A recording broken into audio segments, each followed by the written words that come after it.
பனிமழை பொழிந்து கொண்டிருக்கும் நமது குலதெய்வம் பிரம்மபிரகாச மெய்வெளிச்சாலை ஆண்டவர்களின் சொல்லை கேட்டு அவர்கள் இஷ்டப்படி நடப்பதுவே நம்மை ரட்சிக்கும் என்பது பற்றி மெய்வெளி குணசேகர முதலியார் அண்ணன் அவர்கள் பகிர்ந்து கொள்கிறார்கள். எம் சொல்லை கேள், எம் இஷ்டப்படி நட. இதுவா கடினம்? இது ரெண்டு தானே நமக்கு கட்டளை தெய்வம் வச்சிருக்காங்க. எம் சொல்லை கேள், எம் இஷ்டப்படி நட. அவங்க சொல்ல நாம் இப்போ கேட்கறதுக்கு அதில் தலை வச்சிட்டோம், அதில் தலை கொடுத்துட்டோம்.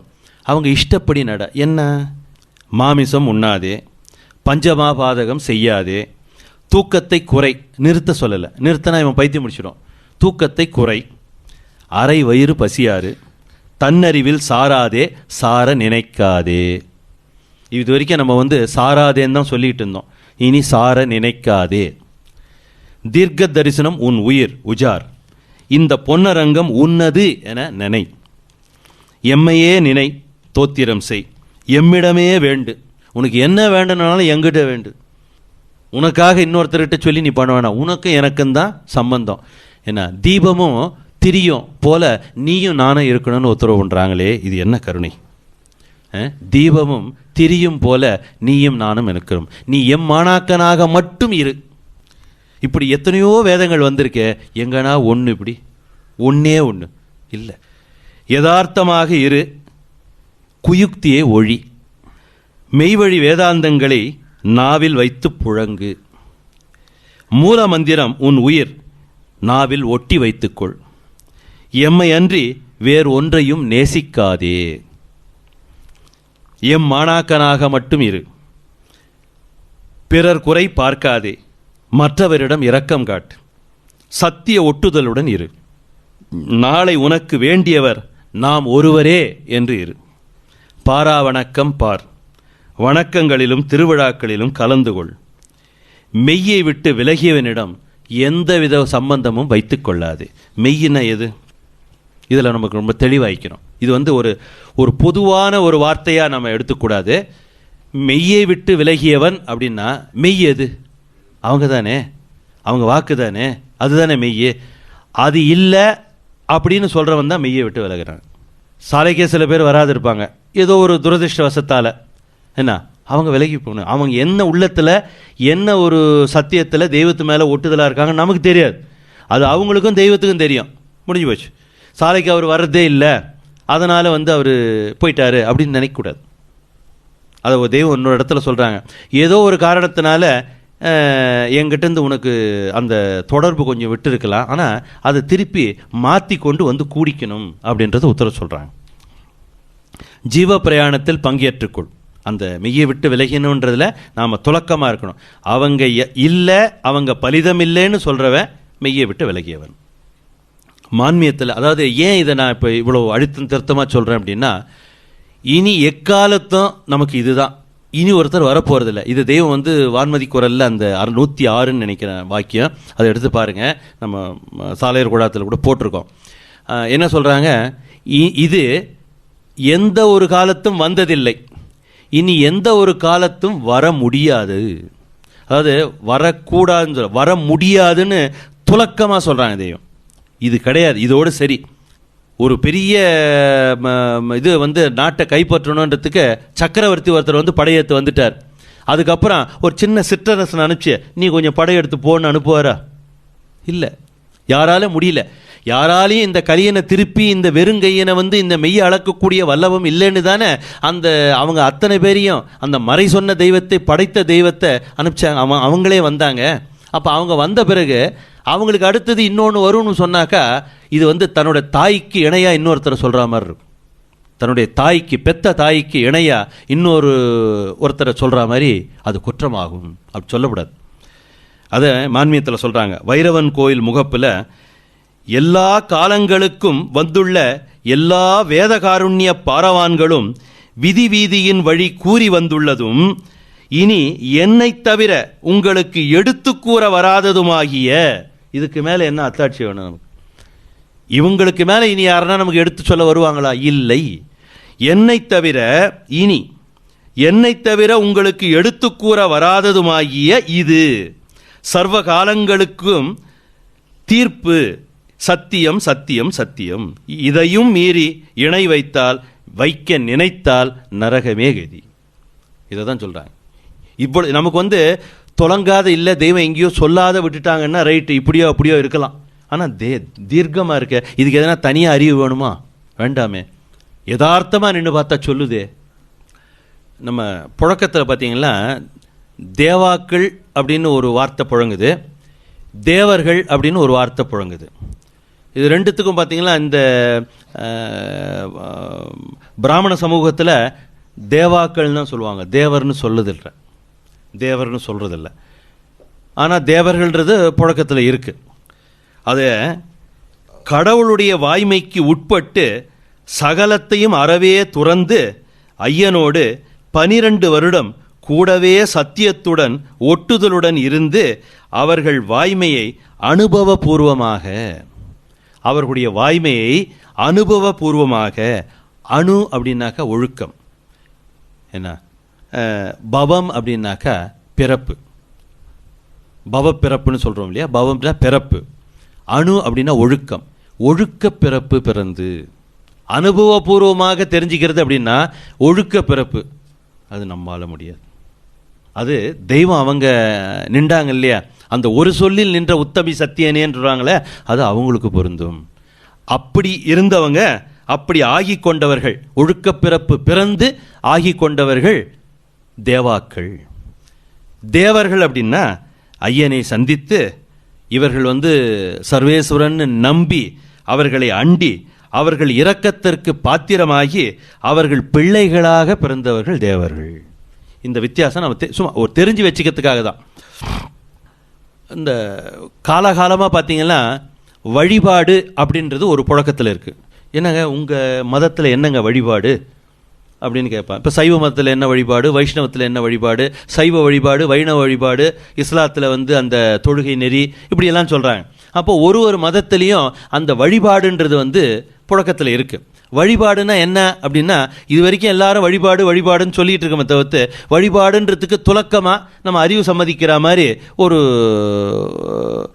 இது நம்ம தெரிஞ்சிக்கல. அது என்னன்றதை இப்போ பார்ப்போம்.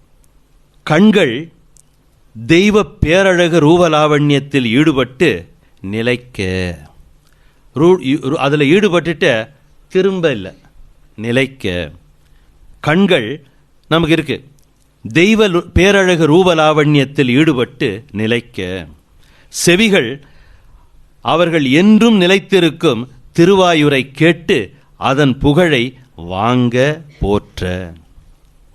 வாய் அவர்கள் திருநாம பெருமையை சிறப்பை பேச அவர்கள் திருப்புகழை பாட போற்ற. கைகள் அவர்கள் திருத்தொண்டு செய்ய. மனம் அவர்கள் கட்டளைப்படி சைத்தான் பக்கம் சாயாமல் ஒடுங்கி நடத்தல். இப்படி நிற்பதுவே வழிபாடு. இப்போ நமக்கு தெய்வம் வழிபாடு எப்படி எடுத்து வச்சிருக்காங்க நமக்கு, இது அத்தனையும் நம்ம செய்யணும் இல்லை, அப்போ தானே வழிபாடு. மெய் வழியில் வழிபாடு இதுதான். மெய்யான நேரான வழியில் பிரயாணம் செய்து பரமபதம், மெய்யான நேரான வழியில் பிரயாணம் செய்து பரமபதத்தை அடைய நேரான பாடு இதுதான். சுத்தி கித்திலாம் கூட போகலாம், அது முன் வந்த பெரியவர்கள் போனாங்க. நமக்கு வேண்டாம், உன்னால் போக முடியாதுடா, நீ இது ஒரு கொங்கத்தனமாக கூமட்டத்தனமாக சிவனேன்னு நம்பி இரு, முடிஞ்சு போச்சு. நான் பிரம்மம் என்று அறியாதவனுக்கு முக்தி இல்லை அப்படின்னு வேதத்தில் தீர்ப்பு சொல்லுது. நான் பிரம்மம் என்று அறியாதவனுக்கு முக்தி இல்லை என்று வேதத்தில் சொல்லுது. இது வெளியில் எப்படி புழக்கத்தில் பண்ணுறாங்கன்னா, நான் பிரம்மம் நான் பிரம்மம் நான் பிரம்மம்னு அப்படியே சொல்கிறான். நான் தான் பிரம்மம் நான் தான் பிரம்மம் நான் தான் பிரம்மம்னு அவனை ஜபிக்க சொல்கிறான். ஜபிச்சு அவன் பைத்தியமாயி ஒரு மாதிரி இருக்கிற வேலையெல்லாம் விட்டு போய் பிச்சைக்காரனாயி என்ன அவன் உண்மையிலேயே பிரம்மம் ஆயிட்டுறான். ஸோ அப்படி தான் வச்சுக்கிட்டு இருக்காங்க. ஆனால் அது அல்ல. இதை கொஞ்சம் நிறுத்தி நம்ம நிதானமாக பார்க்கணும். நான் பிரம்மம் என்று அறியாதவனுக்கு முக்தி இல்லை. இது யார் சொல்கிறது? வேதம் சொல்லுது. இது வேத வாக்கியம். இது யார் சொல்வது? தான் பிரம்மம் என்று அல்ல, அது சொல்கிறவங்க தான் பிரம்மம் என்று அல்ல, நீ பிரம்மம் என்று அல்ல, அப்படி சொல்ல, நான் பிரம்மம் என்று. இதை எது சொல்லுதோ அது பிரம்மம்னு நீ தெரிஞ்சுக்கிறது தான் வந்து முக்தி அவனுக்கு. இப்போ நமக்கு தெய்வம் அந்த கூடஸ்த பிரம்மம் வந்து இதை உண்டாக்குச்சுன்னு சொல்கிறாங்க. அப்போ பிரம்மம் எது? அதுதான், சொல்கிறது தான் பிரம்மம். சொல்கிறது தான் பிரம்மம்னு தெரிஞ்சுக்கிறது இருக்கு பாருங்க. இப்படி தெரிஞ்சுக்கிட்டாலே இவனுக்கு முக்தியாம் அப்படின்னு தான் வேதம் சொல்லுது. அதை விட்டு போட்டுட்டு நான் பிரம்மம் நான் பிரம்மம் நான் பிரம்மம் உட்காந்தா வாய் தான் வந்து காஞ்சி போயிடும். தண்ணி குடிச்சிக்கிட்டே இருக்கணும். நாவு வரத்தால் பேசுகிறவன் தனக்கே பக்தி விருத்தியை உண்டு பண்ணுகிறான். இப்போ மணி நல்லா பேசுவார், இவர் நல்லா பேசுவார், அண்ணன் நல்லா பேசுவார் அப்படின்னா அவங்களுக்கு தெய்வம் கொடுத்த வரம், அவ்வளோதான். ஒருத்தர் ஒரு அண்ணா பேசவே இல்லை, ஒருத்தருக்கு வந்து அதை வெளிப்படுத்த தெரியல, அவருக்கு தெய்வத்துக்கிட்ட பக்தி இல்லையா? அப்படி இல்லை. அவனவனும் தன்னுடைய உள்ளத்தளவில் தெய்வத்துக்கிட்ட எந்த சத்திய ஒட்டுதலோடு அந்த பிரியத்தோடு ஒட்டி இருக்கானோ அதுக்குத்தான் பலன். சில பேருக்கு பேச முடியும், சில பேருக்கு பேச முடியாது. பேச முடிஞ்சவர் பேசி பங்கி அடுத்தவங்களுக்கு கொடுத்து அந்த சுகத்தை அவங்க அனுபவிக்கிறதுக்கு கொடுக்கணும். அதுக்கு தான் இவனுக்கு பேச்சை கொடுத்தது. ஆக நாவு வரத்தால், அதுவும் அவங்க கொடுத்த வரம், நாவு வரத்தால் பேசுகிறவன் தனக்கே பக்தி விருத்தியை உண்டு பண்ணிக்கிறான். நான் அடிக்கடி இங்கே சொல்கிறது வழக்கம், நான் உங்களுக்கு பேசலை, நான் எனக்கு பேசிக்கிறேன், என்னோட ஜீவனுக்கு பேசிக்கிறேன் அப்படின்னு சொல்கிறேன்ல, அதை தான் ஜெயின் சொல்கிறாங்க. தீர்க்க தரிசனம் சொல்லுகிறவனோ சபைக்கு பக்தி விருத்தி உண்டாக்க சொல்லுகிறான். இதுக்கு தான் நம்ம வந்து அடிக்கடி தீர்க்க தரிசனத்தை பற்றி நாம் வந்து ரொம்ப விலாவரியா, அதை தான் தெய்வம் உன்னோட உயிருங்கிறாங்க. எப்படின்னா, நான் ஒரு சின்ன எக்ஸாம்பிள் சொல்கிறேன், கொஞ்சம் ஒரு 5 நிமிஷம் டைம் எடுத்துக்கிறேன், முக்கியமானது இது. தீர்க்க தரிசனம் குறிப்பிட்டுள்ளபடி நம் தெய்வம் அவர்களின் பெருந்தவம் நிகழ்வு நடந்தது என்பது பற்றி பகிர்ந்து கொள்கிறார்கள். தெய்வம் வந்து எல்லாரும், இப்போ அக்காலாம் மூத்தவங்க, எனக்கெல்லாம் ரொம்ப மூத்தவங்க. அக்கா என்ன நினச்சிருந்துருப்பாங்க, நாங்கள் எல்லாருமே என்ன நினச்சிக்கிட்டு இருந்தோன்னா, என்றைக்கும் ஆழ்வார் என்று இருந்தனர் அவர்கள் எல்லாம் அப்படின்னு தான் நினச்சோம். நாம் இந்த கிளம்பிடுவோம், இந்த ஆச்சு ஒரு 60 ஆச்சு, அது முடிஞ்சு சட்டு புட்டுன்னு 65 70 கிளம்பி போயிடுவோம், இல்லை மிஞ்சி மிஞ்சி இருந்தால் 80 இல்லைன்னா 85, அவ்வளோதான். ஆனால் தெய்வம் காலகாலத்துக்கு இருப்பாங்க, நம்ம பிள்ளைக்கு பேரனுக்கு. அக்கா அப்படி தான் நினச்சிருப்பாங்க, நம்ம மணியும் இப்படியா தெய்வத்துக்கிட்ட பிள்ளை ஆகிடுவான், எல்லாம் வந்து அவங்க கூட இருக்கும்போது இருப்பாங்க, நமக்கு அப்புறமா மணி கூட இருக்கும் அப்படின்னு நினச்சிருப்பாங்க. இல்லை, அப்படி தானே எல்லாரும் நினச்சோம், நம்ம பிள்ளைங்க பேரங்க சந்ததி சந்ததியாக வரும் அப்படின்னு தான் நினச்சோம். அதை தான் தீர்க்க தரிசனமாக சொல்கிறாங்க. என்றைக்கும் ஆழ்வார் என்று இருந்தனர் அவர்கள் எல்லாம் குன்றுடைய நாதனும் குண்டமேகிட குருவையும் நாட்டமானார் அப்படின்னு இந்த அகிலத்தட்டு அம்மானையில் சர்வாகமந்தத்தில் சொல்கிறாங்க. நம்ம எல்லாரும் என்ன நினச்சிக்கிட்டு இருக்கோம்னா, தெய்வம் வந்து காலகாலத்துக்கு இருப்பாங்க. ஏன்? சாவை வென்றவர்கள். நமக்கு சாவா வரம் அழிக்கிறவங்களுக்கு சாவா, ஆரே என்னடா அப்படின்னு நினச்சுமே. ஆனால் அந்த நினப்பு வந்து என்னாச்சு அப்படின்னா, அவங்க அந்த வான்கன்னி விராட் தேவத்துக்கு கிளம்பும்போது தங்க முடியாத துக்கம். அதாவது ஒவ்வொருத்தருக்கும் அந்தந்த உள்ளத்துக்கு தான் அது தெரியும். என் உள்ளத்துக்கு எனக்கு தெரியும், உங்கள் உள்ளத்துக்கு தெரியும், அண்ணன் உள்ளத்துக்கு அண்ணன் தெரியும், அவ்வளோதானே தவிர்த்து தாங்க முடியாத துக்கம். ஏதோ ஒரு பெரிய சொத்தை நாம் இழந்துட்டோம் அப்படின்ற ஒரு துக்கம் அடைச்சிது எல்லாருக்கும். அந்த துக்கம் அடைச்சதுனால தான் பார்த்தீங்கன்னா அவங்க அந்த புத்தி பேதலிச்சு என்னென்னோ சொல்ல ஆரம்பிச்சிட்டாங்க. அதை புசன பகவான் தீர்க்க தரிசனத்தில் சொல்கிறாங்க. அந்த அவங்க பதிமறைவுக்கு அப்புறம் குணத்தில் குரு வர ஆண்டு 4ஆம்ங்கிறாங்க. அந்த 4 வருஷம் ஒரே ரகளையாக இருந்தது. இல்லை, என்னன்னே தெரியல, எல்லாமே இருளாக இருக்குது, எந்த பக்கம் காலை வைக்கிறதுனே தெரியல. ஏன்? ஒரு பெரிய வெளிச்சம் இருந்தது, அந்த வெளிச்சத்தினோட அந்த ஒரு உன்னதத்தில் நாம் எல்லாரும் இருந்தோம். அதுக்கப்புறம் திடீர்னு வெளிச்சம் காணும், இருண்டு போச்சுன்ன உடனே எல்லாருக்கும் அந்த ஒரு உள்ளத்தில் ஒரு இடி விழுந்தா மாதிரி ஆச்சு. அப்படித்தான் இருந்தது. ஏன்னா அந்த நேரத்தில் தெய்வம் அதுக்கு முன்னாடி தான் 1.5 வருஷமா தீர்க்க தரிசனம் உன்னுடைய உயிர் உயிர் உயிர் உயிர்னு உஜார் உஜார் உஜார்னு அடிச்சு சொல்கிறாங்க. நகார அடிக்கிற மாதிரி அடிக்கிறாங்க. அது ஏன் தெய்வம் இப்படி வந்து அடிக்கடி சொல்கிறாங்கன்னு நான் நினச்சி பார்த்தது உண்டு. அந்த நேரத்தில் பார்த்தீங்கன்னா அந்த மாதிரி புத்தி பேதலிச்ச சகோதரர்கள் எல்லாருக்கும் இந்த தீர்க்க தரிசனத்தை பார்த்தாங்க. குன்றுடைய நாதனும் குண்டமேகிட குருவையும் நாட்டமானார். மக்களும் மாதரும் மனைவியும் தாதரும் சீடரும் காணா வண்ணம் குண்டமேகிட குருவையும் நாட்டமானார். தூல சடல உடை மறந்து தாதர் ஊன் மறந்து சடல உடை மறந்து கண்ணனூர் நோக்கி காலை மடக்கி கண்ணனூர் தான் நோக்கி அப்படின்னு அந்த தீர்க்க தரிசனத்தில் வருது. தெய்வம் வந்து உணவை நிறுத்திட்டாங்க. இந்த கருப்பு ஒரு சல்லா துணி மாதிரி ஒரு மெல்லிசாக இருக்கும், அதுதான் தெய்வம் எப்பவுமே போடுவாங்க. அதுக்கு உள்ளே பார்த்தா அவங்க அந்த திருமேனியனோட அந்த எலுமிச்சை மர பொன்னிறம் அது நல்ல துலக்கமாக தெரியும். அது உள்ளவே அந்த மாதிரி சீத்ரூ மாதிரி இருக்கும். இந்த இடத்துல கிழிஞ்சிருக்கும், இந்த லெஃப்ட் சைடில் கிழிஞ்சிருக்கும். அந்த தெய்வம் சட்டையை மாற்றிக்கிட்டே இருப்பாங்க. புதுசு புதுசு போடுவாங்க, தலப்பா புதுசு கட்டுவாங்க. ஆனால் ஒரே சட்டையை போட்டுக்கிட்டே இருக்கிறாங்க. இந்த இடத்துல கிழிஞ்சிருக்கு, அதை அப்படியே சுருட்டி சுருட்டி சுருட்டி வச்சுருக்காங்க. நான் பார்த்தேன், எத்தனை பேர் பார்த்தாங்கன்னு தெரியாது. சுருட்டி சுருட்டி வைப்பாங்க, மாற்ற மாட்டாங்க. அப்போ தாதர் ஊன் மறந்து சடல உடை மறந்து, அதை கூட சொல்கிறாங்க பார்த்து. காலை மடக்கி கடைசி நேரத்தில் நல்லா அப்படி மம்மனம் போட்டு நல்ல ஒரு ராஜரீகமாக சிம்மாசனத்தில் ஒரு சக்கரவர்த்தி மாதிரி உட்காருவாங்க. ஆனால் கடைசி நேரத்தில் இந்த காலை ஒரு குத்துக்கால் போட்டு இப்படி ஒரு ஓரமாக உட்காருவாங்க, குறுகி உட்காருவாங்க. அப்போ காலை மடக்கி கண்ணனூர் தான் நோக்கி அப்படின்னு அந்த தீர்க்க தரிசனம் சொல்கிறாங்க. இந்த தீர்க்க தரிசனம் இந்த மாதிரி தெய்வம் இது தீர்க்க தரிசனமாக இருக்குது. ஆனால் தெய்வமே நமக்கு நிறைய இந்த பதிமறைவு பற்றி நிறைய உத்தரவு பண்ணியிருக்காங்க. ஆனால் ஏறலை, அறிவில் அது போகலை. அதை வாங்கிக்கிட்டு தெய்வம் என்னவோ சொல்கிறாங்க அப்படின்றதான் இருந்தமே தவிர்த்து அவங்க மறைய போகிறாங்க, தங்களுடைய தேகத்தை நம்ம கண்காணாது மறைச்சிக்க போகிறாங்க அப்படின்றது நமக்கு தெரியல.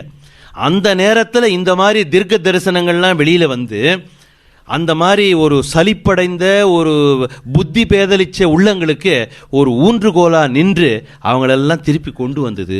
அப்போ அவங்க உயிரை காப்பாற்றினது எது? இதானே. அப்போ தெய்வம் தீர்க்க தரிசனம் உன் உயிர் அப்படின்னு அதை பார்க்காத விட்டு வெளியில் போயிருந்தாங்களா, போச்சே உயிர் போச்சே, எவன் தூக்கிட்டு போயிடுவானே. அப்போ அந்த உயிரை காப்பாற்றி கொண்டு வந்தது எது? தீர்க்க தரிசனம். அது என்னென்று சத்தியமாக பொருந்தது பாருங்க. அப்போ அந்த தீர்க்க தரிசனம் அந்த உயிர்ன்றதுக்கு நாம் அதுக்கு ரொம்ப ஒரு கனம் கொடுத்து அதை நம்ம பார்க்கணும். நாவு வரத்தால் பேசுகிறவன் தனக்கே பக்தி விருத்தி உண்டாக்க பேசுகிறான். தீர்க்க தரிசனம் சொல்லுகிறவனோ சபைக்கு பக்தி விருத்தி உண்டாக்க சொல்லுகிறான். ஆக நம்ம அடிக்கடி புழக்கத்தில் தீர்க்க தரிசனம் நமக்கு 9 மணி வணக்கம் முடிஞ்சவொடனே தீர்க்க தரிசனம் எடுத்து வைக்கிறாங்களே, ஏன்? சபைக்கு பக்தி விருத்தி உண்டாக்குறாங்க தெய்வம். எனவே பேசும்போது நமக்கும் மற்றவர்களுக்கும் தெய்வம் அவர்களின் பால் இன்னும் அதிகமான விசுவாசமும் அன்பும் பக்தியும் உணர்வில் தைக்க பேச வேண்டும். இதோ ஒரு ஒரு ஒரு என்ன சொல்கிறது, ஒரு சம்பிரதாயத்துக்கு சரி நம்மளையும் கூப்பிட்டாங்க, நம்ம ஏதோ ஒரு 4 வார்த்தை நமக்கு தெரிஞ்சதை நம்ம பேசிட்டு போயிடுவோம் அப்படின்னு இருக்கக்கூடாது. நம்ம உணர்வில் தைக்கணும். நம்ம உணர்வுலேருந்து தச்சு வரக்கூடிய அந்த வார்த்தைகளானது அடுத்த ஜீவனில் போய் தைக்கிற மாதிரி அந்த உணர்வு கொடுத்து பேசணும்ன்றது அவங்க உத்தரவு. அவர்களிடம் தைக்க வேண்டும். இது அவர்களிடம் உத்தரவு பெற்று அச்சம் கலந்த அன்புடன் பேசும்போது மட்டும் தான் வெளிப்படும். அவர்கள் உத்தரவு பெற்று அச்சம் கலந்த அன்புடன் பேசும்போது மட்டும்தான் வெளிப்படும். தன்னறிவில் சார்ந்தால் நாம் பேசும்போது அலங்காரமாக இருப்பினும் அது சைத்தானுடைய சொல்தான். இப்போ நம்மளை விட அலங்காரமாக இந்த கழகத்தில் உள்ளவங்கலாம் பேசுகிறாங்களே, அடுக்குமொழியில் பேசுகிறாங்களே, அப்போ அதெல்லாம் அந்த ஒரு வார்த்தையானது எந்த ஒரு ஜீவனையாவது கடத்தேத்துமா? இருக்காது. அது அல்ல. யோவான் அவங்க தீர்க்க தரிசனத்தில் சொல்கிறாங்க, மரணத்துக்கு ஏதுவல்லாத பாவத்தை தன் சகோதரன் தன் சகோதரன் செய்ய ஒருவன் கண்டால் அவனுக்காக வேண்டுதல் செய்து எங்கு? தெய்வத்திடம் அவனுக்கு ஜீவன் கிடைக்க செய்வானாக. அதாவது மரணத்துக்கு ஏதுவல்லாத ஒரு குற்றம் செய்துட்டார், ஒரு பாவம், அந்த பாவத்துக்கு தண்டனை மரணம் இல்லை அப்படின்ற பாவத்துக்கு தான் நீ தெய்வத்துக்கிட்ட வேண்டணுமா? மரணத்துக்கு ஏதுவல்லாத, அந்த வார்த்தை நான் சொல்றது கரெக்டாக வருதா இல்லை வேற என்ன சொல்றது? அதுக்கு மரணத்துக்கு ஏதுவல்லாத பாவத்தை தன் சகோதரன் செய்ய ஒருவன் கண்டால் அவனுக்காக தெய்வத்திடம் வேண்டி அவனுக்கு ஜீவன் கிடைக்க செய்வானாக. அவனுக்கு பிரிஞ்சு போன அந்த ஜீவனை மீட்டு அவனுக்கு தெய்வத்துக்கிட்ட இருந்து மீட்டு கொடுக்கறதுக்கு அந்த சகோதரன் முயற்சி செய்யணுமா. இது மரணத்துக்கு ஏதுவல்லாத பாவத்தை செய்தவருக்கு மட்டும் தான் பொருந்தும். மரணத்திற்கு ஏதுவான பாவம் பற்றி பகிர்ந்து கொள்கிறார்கள். மரணத்துக்கு ஏதுவான பாவம், அதாவது அதுக்கு தண்டனை மரணம் தான். பாவத்தின் சம்பளம் மரணம்னு இயேசுவரான் சொல்றாங்க. அப்ப அந்த என்ன மாதிரி பாவத்துக்கு மரணம் தண்டனை அப்படின்றது, மரணத்துக்கு ஏதுவான பாவம் உண்டு. அதை குறித்து வேண்டுதல் செய்ய நான் சொல்லவே மாட்டேன். பயப்படுறார் அவர். யோவான் வந்து பயப்படுறார். அந்த பாவத்தை வேண்டுறதுக்கு நான் சொல்ல மாட்டேன்ப்பா, நான் இல்லை, என்ன விட்டுருன்றார். அப்போ அது என்ன பாவம்? மரணத்துக்கு ஏதுவான பாவம் என்ன பாவம்? அண்டியனை அடுத்து அதன் பின் புறக்கணித்த வண்டருக்கு சாபம் வருங்கொடுமை நாளாச்சு. அண்டி நம்பி அவங்கள ஏற்றுக்கிட்டு அதன் பின் புறக்கணித்த, அது ஒன்று. என்னை நம்பினதாய் கூறி தன் அறிவினிலே திட்டம் பண்ணிய மன்னர், அது ரெண்டாவது. தன்னறிவு கொண்டு போன பேயறி சாரட்டும் இளானரகீனுக்கே. தன்னறிவு கொண்டு சரி இப்போ இதுகாரம் தெய்வம் வந்து திருமேனி மறைச்சிக்கிட்டாங்க, இனி வந்து இது எங்கே நம்ம அது பண்ண ஜோலி பார்க்கலாம்ப்பா அப்படின்னு நினைக்கிறாம்மா. தன்னறிவில் சாடுறது அது மீளா நரகத்துக்கு. குரு நிந்தை செய் குரு துரோகி குலம் புழுக்க குருடரி குரு நிந்தை செய் குரு துரோகி குலம் புழுக்க குருடரி கொடுமை கொண்டொழிந்தனரே குருமார்க்கி துரைத்தேன். அப்போ குரு நிந்தை குரு துரோகம், குரு நிந்தை தான் குரு துரோகம்ன்றாங்க. குரு நிந்தைன்னா என்ன? அவங்க சொல்ல அதுக்கு மாற்று கருத்து சொல்றது குரு நிந்தை. தெய்வம் வந்து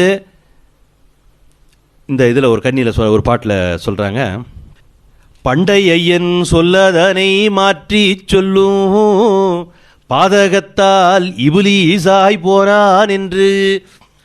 அது மீதியெல்லாம் விட்டுருங்க, நமக்கு தேவையில்லை அது. இப்போ பண்டை ஐயன் சொல்லதனை மாற்றி சொன்ன பாதகத்தால் இபுலீசாய் போனான் என்று. சைத்தானா? இபுலீஸ்னா சைத்தான். இஸ்ராயில் அப்படின்னாக்கா யமன். இபுலீஸ்னா சைத்தான். சைத்தான் அதாவது தேவனாக வந்தவன் சைத்தானா போயிட்டான். எதனாலன்னா பண்டைய ஐயன் சொல்லதனை மாற்றி சொன்ன பாதகத்தால். அப்போ குரு நிந்தைன்னா அவங்க சொல்ல மாற்றி அதுக்கு மாற்று கருத்து சொல்கிறானே ஒருத்தன், அவன் குரு நிந்தை செய்கிறான், அவன் குரு துரோகி. நேராக அவங்க அதை சொல்லியிருக்க அதை மாற்றி சொல்கிறானே ஒருத்தன், அவன் சைத்தானுங்கிறாங்க. அது துரோகம். கலியுகத்திலே வரதர் என்று வந்துதித்ததுமிங்கே கலியுகத்திலே வரதர் என்று வந்துதித்ததுமிங்கே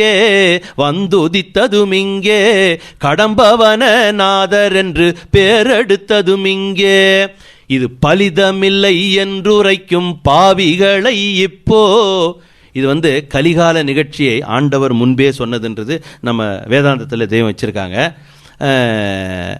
கலியுகத்திலே வரதர் என்று வந்துதித்ததுமிங்கே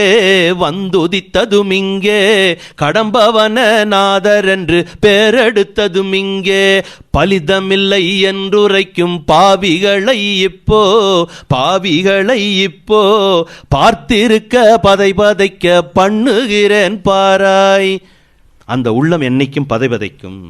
பலிதமில்லைன்னு ஒன்று சொல்லிடுச்சுன்னு வச்சிங்களேன், அது பதைக்கும். அது நமக்கு தெரியாது, அந்த உள்ளத்துக்கு தான் தெரியும். ஆக இது ஒரு பாவம்.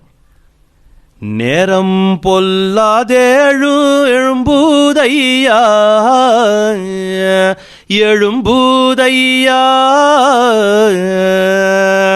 நம்பாத பேர்கள் நரகாளட்டும்.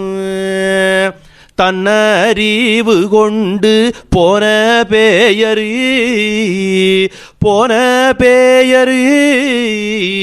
சாரட்டும் மிளானரகீனுக்கே.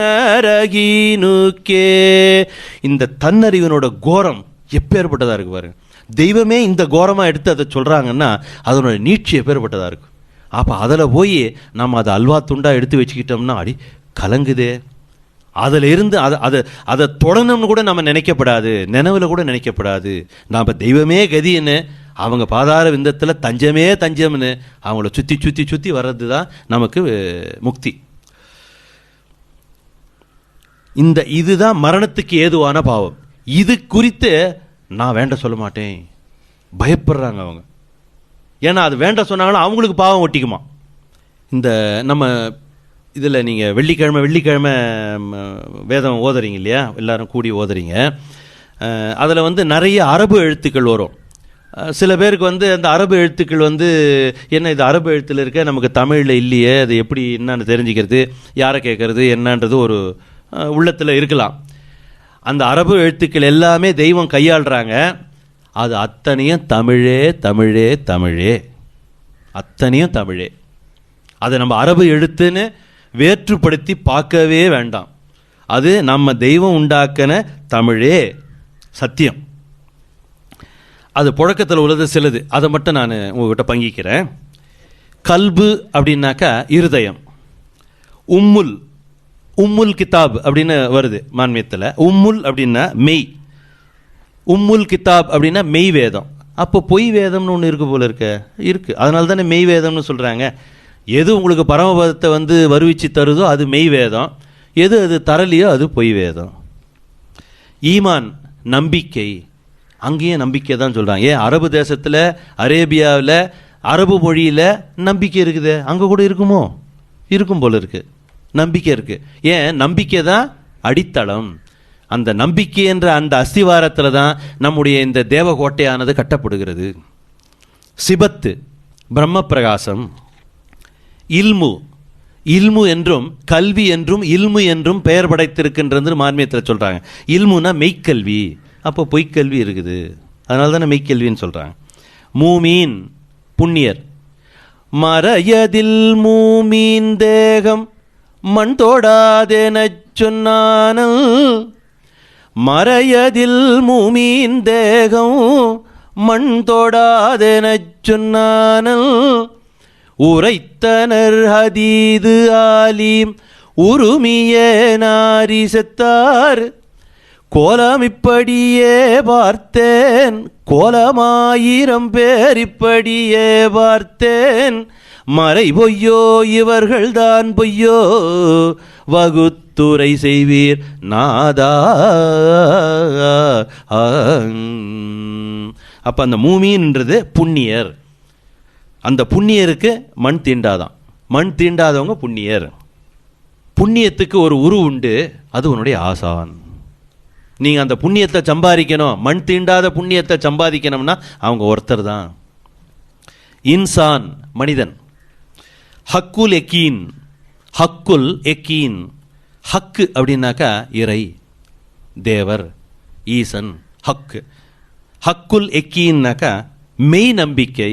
இப்போ நம்பிக்கைன்னு நம்ம சொல்கிறோம், இப்போ நம்ம வந்து புழக்கத்தில் வச்சுக்க வேண்டியது மெய் நம்பிக்கை அப்படின்றத நம்ம புழக்கத்தில் வச்சுக்கணும். ஹம்து, ஹம்துன்றது வந்து நம்ம இதில் இருக்குது. ஹம்து கொடி இருக்குன்னு தெய்வம் பாடுறாங்க. மீசான் தராசரைக்கு ஹம்து கொடி இருக்குன்னு. அந்த ஹம்துன்றது புகழ், எல்லா புகழும் அல்லாவுக்கே. அல்ஹம்துல்லில்லாஹ், அல்ஹம்துல்லில்லாஹ் அப்படின்னா எல்லா புகழும் அல்லாவுக்கே அப்படிங்கிறாங்க. ஒலிமார், ஒலிமார் இறைவனின் நேசர். இப்போ நாமெல்லாம் யார்? ஒலிமார் தான். ஏன் இறைவனின் நேசர்? இறைவனின் நேசம் எப்படி நமக்கு வருது அப்படின்னா, அவங்களுடைய அந்த திருவாய் ஒலி, அந்த திருவாய் ஒலியை எடுத்து நாம் எல்லாரும் பங்கிக்கிறோம். அப்போ ஒலிமார், அந்த இறைவனின் நேசர் தான் ஒலிமார். அவங்களுக்கு இன்னொரு பேரும் உண்டு, அவுலியான்னு சொல்லுவாங்க. கொஞ்சம் இந்த முஸ்லீம் கம்யூனிட்டியில் பார்த்தீங்கன்னா அவுலியான்னுவாங்க. ஆனால் தமிழில் புழக்கத்தில் வந்தவங்க பெரியோர்கள்லாம் பார்த்தீங்கன்னா இந்த சுஃபி சயின்ஸ், நம்ம தற்கொலை பீர்மகோத ஒலிவுல்லாப்பா, இவங்கெல்லாம் வந்து இவங்க நாகூர் ஆண்டவர், முஹைதீன் ஆண்டவர், இவங்கெல்லாம் வந்து ஒலிமாறுன்னு தான் உபயோகப்படுத்தியிருக்காங்க அவங்க நூலில், அவுலியான்றதை உபயோகப்படுத்தலை. ஹயாத், நாம் ஹயாத்தாக இருக்கும்போதே, சில நேரத்தில் தெய்வம் சொல்லுவாங்க நாம் ஹயாத்தாக இருக்கும்போதேன்னுவாங்க. அதாவது ஜீவன், ஹயாத்துனா ஜீவன். நாம் உயிரோடு இருக்கும்போதே இந்த மெய்யை நாம் பெற்றாகணும். தவிசு சந்நிதி.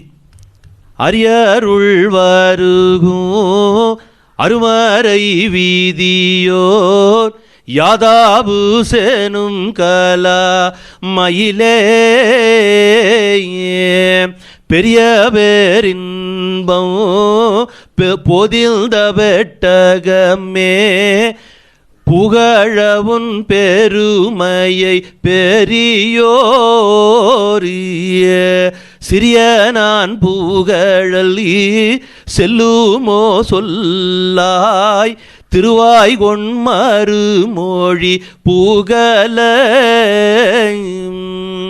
அருக நானுனது தபிசில் முன் ஆணுக ஆயின் முகம்மது மதி கடலே. தபிசு நக சந்நிதி, அவங்க சந்நிதி முன்னில் நான் சின்னவன், உங்கள் சந்நிதி முன்னில் உங்களை போகிறதுக்கு எனக்கு தகுதி உண்டா அப்படின்னு கேட்குறான். இப்போ நாம் என்ன கேட்டுக்கிட்டோம், தெய்வமே எங்களுக்கு தகுதியே இல்லை, தெய்வமே இருந்தாலும் எங்களை பேச சொன்னீங்க, என்ன உங்கள் புகழை பாட சொன்னீங்க, எடுத்து பங்கிக்க சொன்னீங்க, உங்கள் உத்தரவுக்கு பங்கிக்கிறோம், அவ்வளோதான். கலாம் ஷரீப், கலாம் ஷெரீஃப்ன்றது குரு கிரந்த் சாஹிப்னு சொல்கிறோம் இல்லைங்களா, அதே தான் கலாம் ஷெரீப், குரு தான் கலாம் ஷெரீப். சக்கராத், அந்த சாவுடைய நேரம், அந்த நெருக்குதலான சாவுடைய நேரத்துக்கு பேர். நமக்கு தமிழில் சாவுன்னு ஜென்ரலாக சொல்லிட்டாங்க, ஆனால் அவங்க அதை அழுத்தி சொல்கிறாங்க, சக்கராத் அழுத்தி சொல்கிறாங்க, சாவுடைய நெருக்குதலுடைய சாவுடைய நேரம். நஜீஸ், தீட்டு, அந்த கசப்பு ஜலம் வெளியாகுதே அதுக்கு பேர் நஜீஸ். அம்பியாக்கள், இறைவனின் அடியார்கள். இந்த அம்பியாக்கள் எந்த இடத்துல புழங்குறாங்கன்னு சொல்ல முடியுமா யாருன்னா?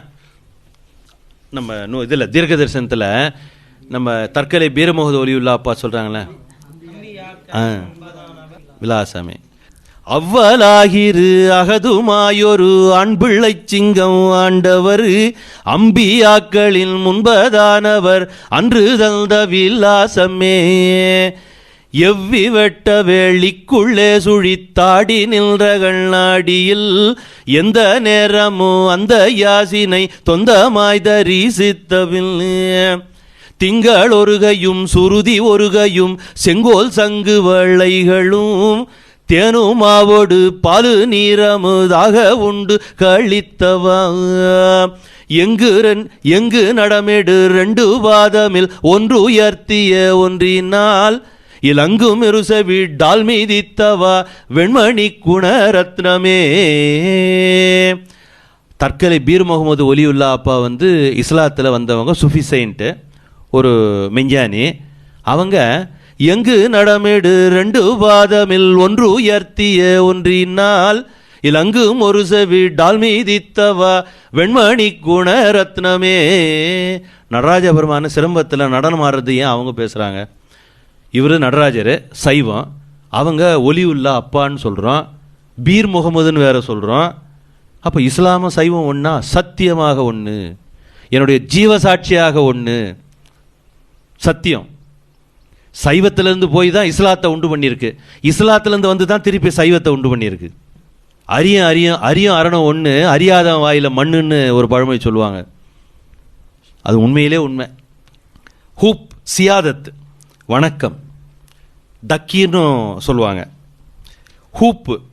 ஹூப்புன்றது நம்ம முக்கியமான வார்த்தை நமக்கு. அது அதாவது இந்த வார்த்தை புழக்கத்தில் இல்லாத ஒரு வேதம் இல்லை. ஏன் அவ்வளோ திட்டமாக சொல்கிறேன்னா, சத்தியமாக சொல்கிறேன், தெய்வ உத்தரவு. இந்த வார்த்தை ஹூப்புன்னா அன்பு, ஹூப்புன்னா அன்பு. இந்த அன்புன்னு புழங்காத எந்த வேதமும் அது வேதம் அல்ல. ஏன்? அன்பு தான் உன்னை சிவமாக்குது. அவங்க வைக்கக்கூடிய அந்த பேரன்பானது, அந்த இரக்கத்தோடு கூடிய தயையோடு கூடிய அந்த அன்பானது தான் நம்மளை சிவமாக்குது. அந்த அன்பு இல்லைன்னா அது மதமே இல்லை, அது வேதமே இல்லை. அந்த ஹூப்பு தான் அன்பு. ஹூப்பென்னும் கடல் கொப்பளி தோங்கும் முதற் பொருளை தப்பொன்றில் ஆதரப்பை தன்னில் அறிந்துணர இப்பவருள் புரிவாய் யாமுகயத்தினி. அந்த ஹூப்பென்னும் கடல் கொப்பளிக்கு தான் தெய்வத்துக்கு.